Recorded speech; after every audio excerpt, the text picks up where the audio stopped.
quatre images que je t'ai demandé il y a une heure. Oh, c'est génial. Oh, DJ Jones dessine comme un dieu. Florian, Quoi? Une minute, patronne, je finis de lire. je verrai plus tard, il me restera plus à faire moi d'une heure là. Pose-moi ce bouquin. Une seconde, je suis presque à la fin. J'ai exactement 2 secondes pour poser ce bouquin et aller travailler. Pourquoi vous vous énervez, patronne? Parce que ça fait 1 heure que t'aurais dû t'y mettre. Parce que t'es comme Mini, ça raté de belles limaces. Et que si tu m'obéis pas, je te tabasse. Je peux finir de lire avant? Mets-toi au travail, Florian.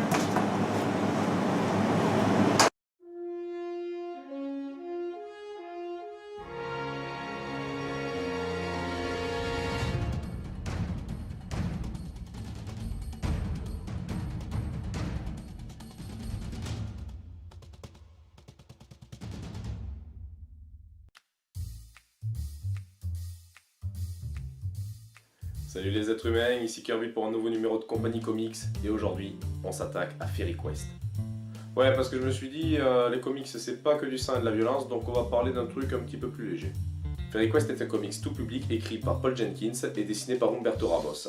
En France, c'est édité par Glénat et 2 tomes sont sortis chez nous. Ce comics a été pensé pour le public européen et il se présente donc comme une bonne vieille BD franco-belge.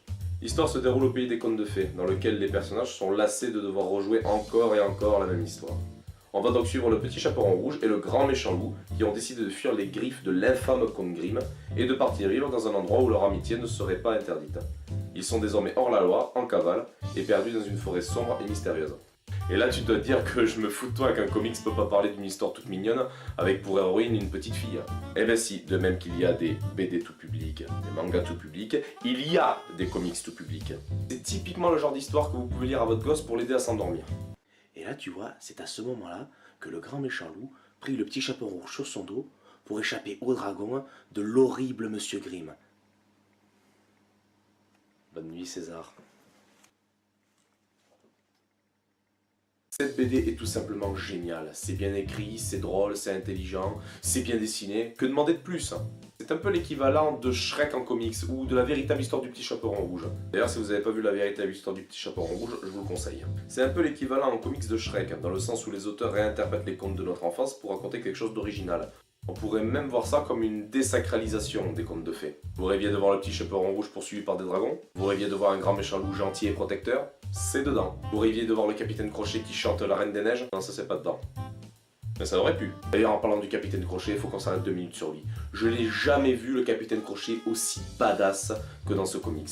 D'ailleurs, c'est très simple. Si demain il y a la 3ème guerre mondiale et qu'on me dit voilà, t'as le choix. Tu pars avec John Rambo, Terminator ou le capitaine Crochet. Je pars avec le capitaine Crochet, sans hésiter. Putain, c'est vrai qu'il est stylé le capitaine Crochet. Il serait corse, ça m'étonnerait pas. Les personnages sont juste excellents. Pourquoi? Parce qu'ils ont des faiblesses. Le personnage principal, c'est le petit chaperon rouge, une petite fille. On sait qu'elle n'est pas surpuissante, on sait qu'elle va avoir du mal à réaliser ses rêves. C'est pour ça qu'on aime ce personnage. Pareil pour le loup.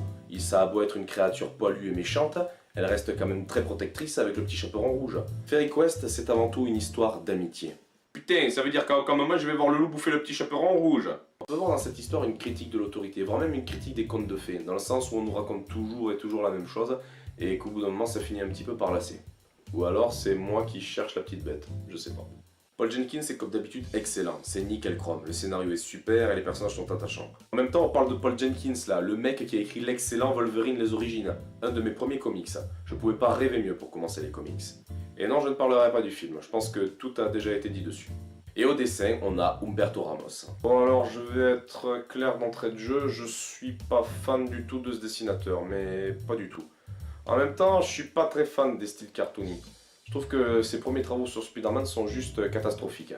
Je sais pas moi, regardez, c'est comme ça que vous aimez Spider-Man vous? Par contre, je dois dire que sur The Superior Spider-Man, il s'est vachement amélioré. Son style cartoony colle beaucoup plus à l'ambiance super-héroïque. En fait, j'aime son style sur des titres comme Fairy Quest, mais pas sur des comics de super-héros. Pour Fairy Quest, on pouvait pas rêver meilleur dessinateur. Moi, quand je lis Fairy Quest, grâce au dessin, j'ai vraiment l'impression d'être dans un conte de fées.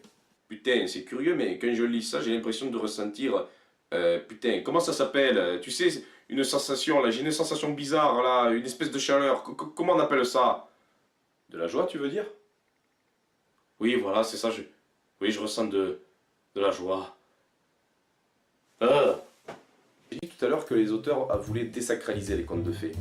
Ben, si on prend certains personnages, ce que je dis est pas si bête que ça. Et je vais prendre un exemple tout bête, Hansel et Gretel. On est d'accord, dans le conte original Hansel et Gretel, c'est la sorcière qui fait peur aux enfants.